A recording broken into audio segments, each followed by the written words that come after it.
सभी विद्यार्थियों का हार्दिक अभिनंदन है आपके अपने यूट्यूब चैनल स्टडी अड्डा पे। तो आज हम आप लोगों को इन्फिनिटिव वर्ब के बारे में बताने वाले हैं। ठीक है, कौन कौन से इसके नियम हैं वो सभी बताएंगे। तो सबसे पहले बता देते हैं आप लोगों को कि इन्फिनिटिव बनता कैसे है, इन्फिनिटिव किसे कहते हैं। तो वर्ब के फर्स्ट फॉर्म से पहले टू लगाने से इन्फिनिटिव बनता है। तो इन्फिनिटिव कैसे बनता है? तो इन्फिनिटिव जो होता है वो होता है टू प्लस वर्ब की फर्स्ट फॉर्म। कौन सी फॉर्म? तो फर्स्ट फॉर्म, यानी कि जो बेस फॉर्म होती है वर्ब की, तो उसको लगा करके जो है उसके पहले टू लगा देते हैं तो इन्फिनिटिव बन जाता है। अधिकतर यह नाउन का कार्य करता है तथा हिंदी में इसका जब अर्थ निकालते हैं तो ना, नी, ने निकल करके आता है। यह वर्ब से स्वतंत्र होता है, अर्थात इसका नंबर तथा पर्सन सब्जेक्ट के अनुसार जो है नंबर तथा पर्सन के अनुसार नहीं होता है। सब्जेक्ट के अकॉर्डिंग नंबर पर्सन के अनुसार ये नहीं लगता है। देखो लिखा आई लाइक, मुझे पसंद है। क्या पसंद है? टू प्ले, यानी कि खेलना पसंद है। और क्या खेलना? तो फुटबॉल। तो मुझे फुटबॉल खेलना पसंद है। तो देखो ना आया, खेलना। They like to play football, she will like to play. अब देखो टू प्ले सभी में आया है, तो कोई जरूरी नहीं है कि फर्स्ट फॉर्म है थर्ड फॉर्म है तो उसके अनुसार ऐसा आएगा, तो ऐसा नहीं होता है। रूल नंबर 1 देख लेते हैं। इन्फिनिटिव में साधारणतया टू का प्रयोग होता है, लेकिन निम्नलिखित अवस्थाओं में इन्फिनिटिव का टू जो होता है वो लिप्त होता है, टू नहीं होता है। कौन कौन से हैं वो नियम, वो समझिए। नंबर 1, जो ऑक्सिलरी वर्ब है shall, could, will, would, may, might, can, could, must आदि के बाद टू नहीं प्रयोग किया जाता है। ठीक है, इनके बाद जो है टू का प्रयोग नहीं करते हैं। देखो लिखा हुआ है I should do it, he can go, she may go, we must obey your parents. तो इसमें देखो टू नहीं लिखा हुआ है। ठीक है, तो इन वर्ब के बाद टू नहीं लगाते हैं। आर्ट तथा यूज्ड के पश्चात टू का प्रयोग किया जाता है। दे art to help him, he used to go. तो आर्ट के बाद टू आएगा, यूज्ड के बाद टू आएगा। अगला नियम देखेंगे, had better, had rather, would rather, rather than, sooner than आदि फ्रेजेज के बाद टू का प्रयोग नहीं किया जाएगा। You had better stay there, यानी कि तुम्हारे लिए वहाँ ठहरना अच्छा है। He had rather play than work, उसके लिए काम करने की अपेक्षा खेलना अच्छा है। इनमें भी टू का प्रयोग नहीं करते हैं। तो ये नियम याद रखेंगे कहाँ कहाँ टू नहीं लगाते हैं और इन्फिनिटिव का काम करती हैं वो वर्ब। ये यहाँ पे स्टे, प्ले, डाई है, इन्फिनिटिव का काम कर रहे हैं लेकिन टू नहीं है। डेयर तथा नीड के नेगेटिव तथा इंट्रोगेटिव रूप के पश्चात टू का प्रयोग नहीं होता है। जैसे ही नीड नॉट, अब इसमें भी देखो टू नहीं आया। डेयर यू से दिस, यहाँ पे भी टू का प्रयोग नहीं किए हैं। तो ये भी नियम जो है सब लिखते रहिएगा साथ साथ में। डेयर तथा नीड ऐसे वर्ब हैं जो एक वचनकर्ता के साथ भी बहुवचन में रहते हैं। उपयुक्त दोनों जो सेंटेंस हैं उसमें जो ही तथा सी एक वचन है तथा वर्ब नीड तथा डेयर बहुवचन में है। नेक्स्ट देखेंगे रूल डी नंबर, जो कि इंपॉर्टेंट है। Hear, see, make, feel, watch, let, bid, behold आदि क्रियाओं के ऑब्जेक्ट के बाद टू का प्रयोग नहीं होता है। I heard him cry, I watched him play hockey. अब देखो यहाँ पे प्ले के पहले जो है टू का प्रयोग नहीं किया गया है। बट, देन, एक्सेप्ट के पश्चात इन्फिनिटिव का टू छिपा रहता है।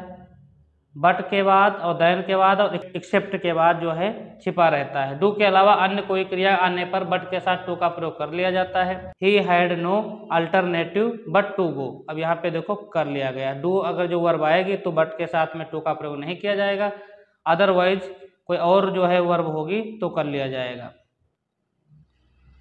यदि वाक्य में कई इन्फिनिटिव जाते हैं और वे एंड से जुड़े हुए हैं तो टू पहले इन्फिनिटिव के पहले लगाते हैं, पूर्व लगाते हैं, बाद वाले इन्फिनिटिव के पहले टू नहीं लगाते हैं। तो I want to read and write, अब यहाँ पे देखो रीड जो है इसके पहले लगाया। It is our duty to serve, obey and respect our Elder, तो पहले वाले में टू का प्रयोग करते हैं। नो के बाद हाउ तथा इन्फिनिटिव का प्रयोग अवश्य होता है। I do not know to swim, तो इसमें देखो ये गलत है। I do not know how to swim, जब नो वर्ब होगी तो उसके बाद हाउ जरूर आएगा। ठीक है, उसके बाद टू लगेगा। इन्फिनिटिव के चिन्ह टू को वर्ब के साथ लगाना चाहिए। टू तथा वर्ब के बीच एडवर्ब का प्रयोग नहीं होना चाहिए। देख लेते हैं, देखो इमीडिएटली यहाँ पे जो है एडवर्ब है।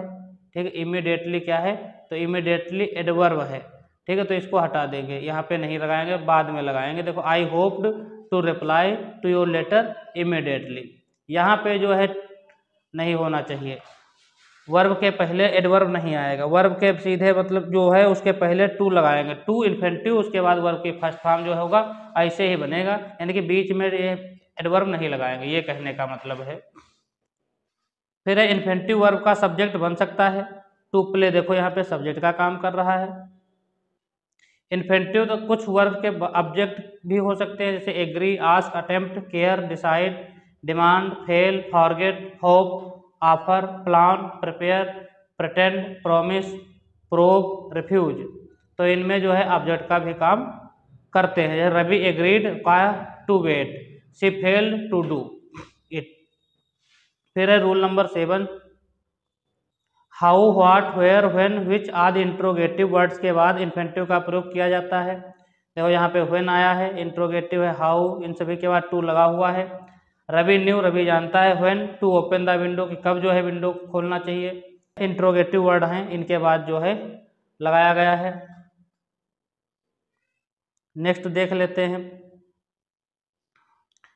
8 नंबर रूल है, जब विकल्प का भाव ज्ञात करना हो तो वेदर तथा इन्फिनिटिव का प्रयोग किया जाता है। जैसे example, Anand could not remember whether to inform orally or write to Rakesh, तो यहाँ पे देखो वेदर आया है, तो यहाँ पे जो है टू इन्फॉर्म इन्फिनिटिव का प्रयोग किया गया है। Rule number 9, advise, allow, encourage, invite, order, permit, request, tell, urge आदि क्रियाओं के बाद पहले इनके ऑब्जेक्ट फिर इन्फिनिटिव का प्रयोग होता है। ही एडवाइस्ड मी, देखो एडवाइस्ड आया, इसके बाद वर्ब जो है ऑब्जेक्ट आया, ऑब्जेक्ट के बाद जो है इन्फिनिटिव का प्रयोग किया गया, टू टेक रेस्ट।